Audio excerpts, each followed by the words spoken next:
चाली राजा जी भले बेच दी कनवा के बहाली राजा जी जाके आजुए दुनाली राजा जी भले बेच दी कनवा के बहाली राजा जी जाके आजुए दुनाली राजा जी ना जल्दी लेके आई।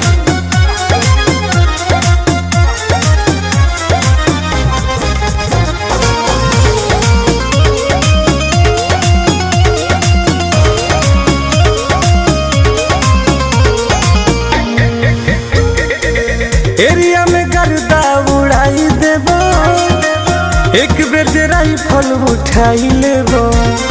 ए राजा सुनो हाँ हाँ एरिया में गर्दा उड़ाई देबो एक बार जे राइफल उठाई लेबो चर्चा में आ जाइबो।